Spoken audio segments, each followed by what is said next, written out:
Share market in Kannada ಚಾನಲ್ಗೆ ತಮಗೆಲ್ಲರಿಗೂ ಸ್ವಾಗತ. ಇವತ್ತು ಬಂದು 15 ಮಾರ್ಚ್ 2024. ಇವತ್ತು ನಮ್ಮ ಶೇರ್ ಮಾರ್ಕೆಟ್ನಲ್ಲಿ ಏನಾಯಿತು, ನಿಫ್ಟಿ 50ನಲ್ಲಿ ಏನಾಯಿತು, BSE ಸೆನ್ಸೆಕ್ಸ್ನಲ್ಲಿ ಏನಾಯಿತು ಅಂತ ನೋಡ್ಕೊಂಬರೋಣ ಬನ್ನಿ.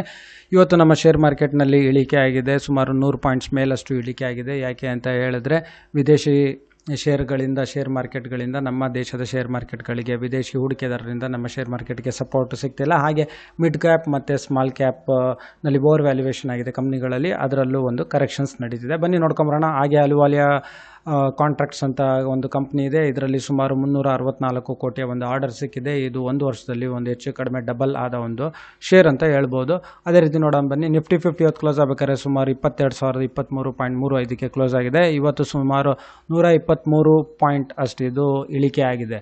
ಹಾಗೆ BSE ಸೆನ್ಸೆಕ್ಸ್ ನೋಡೋದಾದರೆ ಇದು ಕ್ಲೋಸ್ ಆಗಬೇಕಾದ್ರೆ 72,643.43ಕ್ಕೆ ಕ್ಲೋಸ್ ಆಗಿದೆ. ಸುಮಾರು 453.85ಕ್ಕೆ ಇದು ಪಾಯಿಂಟ್ಸ್ ಅಷ್ಟು ಇಳಿಕೆ ಆಗಿದೆ. ಹಾಗೆ ಟ್ರೆಂಡಿಂಗ್ ಶೇರ್ಸ್ಗಳು ಅಂತ ಹೇಳಿದ್ರೆ ಟಾಟಾ ಸ್ಟೀಲ್ ಇದರಲ್ಲಿ ಸುಮಾರು ಒಂದು 75 ಪೈಸೆ ಅಷ್ಟು ಇಳಿಕೆ ಆಗಿದೆ. ಹಾಗೆ ಜಿಯೋ ಫಿನಾನ್ಷಿಯಲ್ ಸರ್ವಿಸಸ್ನಲ್ಲಿ ನೋಡೋದಾದರೆ ಸುಮಾರು ₹6.40 ಪ್ರತಿಯೊಂದು ಶೇರಲ್ಲಿ ಏರಿಕೆ ಆಗಿದೆ.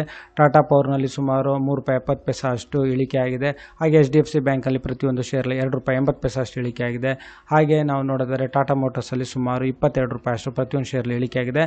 ಹೆಚ್ಚು ಕಡಿಮೆ ಇದು 1,000ದಿಂದ ಕೆಳಗೆ ಇಳಿದಿದೆ. ಇವಾಗ ನೋಡಿದರೆ ಟಾಟಾ ಮೋಟರ್ಸ್ ಶೇರು ಪ್ರತಿಯೊಂದು ಶೇರು 1,000 ದಾಟಿತ್ತು. ಇವಾಗ ₹945.85.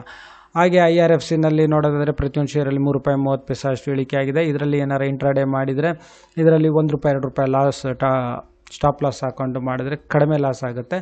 ಇದ್ರ ಬಗ್ಗೆ ಸುಮಾರು ಇಂಟ್ರಾಡೇ ಬಗ್ಗೆ ನಾವು ಮಾತಾಡಿದ್ವಿ. ಹಳೆ ವಿಡಿಯೋಗಳು ನೋಡಿದ್ರೆ ನಿಮಗೆ ಸಿಗುತ್ತೆ. ಹೇಗೆ ಸ್ಟಾಪ್ ಲಾಸ್ ಎಲ್ಲ ಹಾಕ್ಬೋದು, ಇಂಟ್ರಾಡೇನ ನೀವು ಚೂಸ್ ಮಾಡಬೇಕಾದ್ರೆ ಒಂದು ಕಡಿಮೆ ಅಮೌಂಟು ಲಾಸ್ ಆಗೋ ಥರ ನೀವು ಹೇಗೆ ಹ್ಯಾಂಡಲ್ ಮಾಡ್ಬೋದು ಅಂತ. ಅದೇ ರೀತಿ ನಿಫ್ಟಿ 50ನಲ್ಲಿ ಯಾವೆಲ್ಲ ಕಂಪ್ನಿಗಳಲ್ಲಿ ಏರಿಕೆ ಆಗಿದೆ ಅಂದರೆ UPLನಲ್ಲಿ ಪ್ರತಿಯೊಂದು ಶೇರಲ್ಲಿ ₹13 ಅಷ್ಟು ಏರಿಕೆ ಆಗಿದೆ.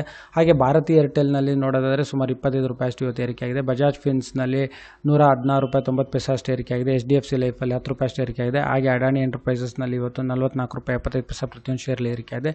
ಇಂಡ್ಯಾಲ್ಕೋ ಇಂಡಸ್ಟ್ರೀಸ್ನಲ್ಲಿ ₹7 ಅಷ್ಟು ಏರಿಕೆ ಆಗಿದೆ. ಅಡಾನಿ ಪೋರ್ಟ್ಸ್ನಲ್ಲಿ ₹15 ಅಷ್ಟು ಏರಿಕೆ ಆಗಿದೆ.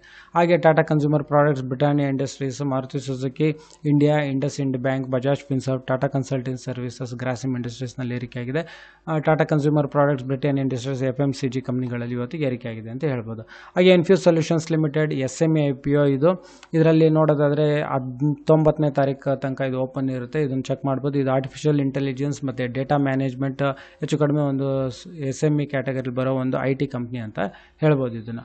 ಹಾಗೆ ಇನ್ನೊಂದು IPO ಅಂದರೆ ಕ್ರೈಸ್ಟಲ್ ಇಂಟಿಗ್ರೇಟೆಡ್ ಸರ್ವಿಸಸ್ ಅಂತ ಇದೆ. ಇದನ್ನು ಅಷ್ಟೇ ಇಂಟಿಗ್ರೇಟೆಡ್ ಸರ್ವಿಸಸ್, ಹೌಸ್ ಕೀಪಿಂಗು, ಆಮೇಲೆ ಪ್ಲಂಬಿಂಗು, ಮೆಕ್ಯಾನಿಕಲ್ ವರ್ಕ್ಸ್, ಒಂಥರ ಅರ್ಬನ್ ಕ್ಲ್ಯಾಪ್ ಕಂಪ್ನಿ ಥರ. ಇದನ್ನು 18 ಮಾರ್ಚ್ ತನಕ ಇರುತ್ತೆ. ಹಾಗೆ ಅಲುವಾಲಿಯಾ ಕಾಂಟ್ರಾಕ್ಟ್ಸ್ ಇಂಡಿಯಾ ಲಿಮಿಟೆಡ್ ಬಗ್ಗೆ ಮಾತಾಡ್ತಿದ್ವಿ. ಇದು ಒಂದು ಕನ್ಸ್ಟ್ರಕ್ಷನ್ಸ್ ಕಂಪ್ನಿ. ಇದಕ್ಕೆ ಆಸಾಮ್ ಗೌರ್ಮೆಂಟಿಂದ ಒಂದು ಓಪನ್ ಸ್ಟೇಡಿಯಂ ಕನ್ಸ್ಟ್ರಕ್ಷನ್ ಕಟ್ಟೋದಕ್ಕೆ ಸುಮಾರು ₹364 ಕೋಟಿ ಒಂದು ಆರ್ಡರ್ ಸಿಕ್ಕಿದೆ. ಅಂದರೆ ಇದು ನೋಡೋದಾದರೆ ಹೋದ ವರ್ಷ ಸುಮಾರು ಮಾರ್ಚ್ನಲ್ಲಿ ₹472.90 ಇತ್ತು ಪ್ರತಿಯೊಂದು ಶೇರಿನ ಬೆಲೆ. ಇವಾಗ ನೋಡಿದ್ರೆ ಇದು ಸುಮಾರು ₹1,051ನಲ್ಲಿ ಟ್ರೇಡ್ ಮಾಡ್ತಾ ಇದೆ.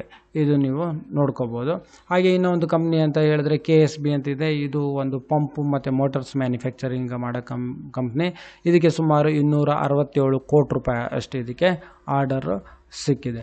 ಹಾಗೆ ನಾವು ನೋಡೋದಾದರೆ ಇದು ಹೋದ ವರ್ಷ ಸುಮಾರು KSB ಕಂಪನಿ ಬಂದು ಸುಮಾರು ₹2,066ನಲ್ಲಿ ಟ್ರೇಡ್ ಆಗ್ತಾಯಿತ್ತು ಪ್ರತಿಯೊಂದು ಶೇರು ಮಾರ್ಚ್ನಲ್ಲಿ. ಅದೇ ರೀತಿ ಈ ವರ್ಷ ಇದು ನೋಡೋದಾದರೆ ಇದು ಸುಮಾರು ₹3,692 ಇದೆ. ಒಂದು ಒಳ್ಳೆ ಕಂಪ್ನಿ ಅಂತಲೇ ಹೇಳ್ಬೋದು. ಹಾಗೆ ಪೇಟಿಎಮ್ ನೋಡೋದಾದರೆ ಇವತ್ತು ಒಂದು ಸ್ವಲ್ಪ ಏರಿಕೆ ಆಗಿದೆ. ಒಂದು 5% ಅಷ್ಟು ಏರಿಕೆ ಆಗಿದೆ. ₹17.65 ಅಷ್ಟು ಪ್ರತಿಯೊಂದು ಶೇರಲ್ಲಿ ಏರಿಕೆ ಆಗಿದೆ. ಸೊ ಈ ವಿಡಿಯೋ ನೋಡೋದಕ್ಕೆ ತಮಗೆಲ್ಲರಿಗೂ ತುಂಬ ಧನ್ಯವಾದ. ಈ ವಿಡಿಯೋನ ಶೇರ್ ಮಾಡಿ, ಲೈಕ್ ಮಾಡಿ, ಈ ಚಾನಲ್ನ ಸಬ್ಸ್ಕ್ರೈಬ್ ಮಾಡಿ. ತಮಗೆಲ್ಲರಿಗೂ ತುಂಬ ಧನ್ಯವಾದ.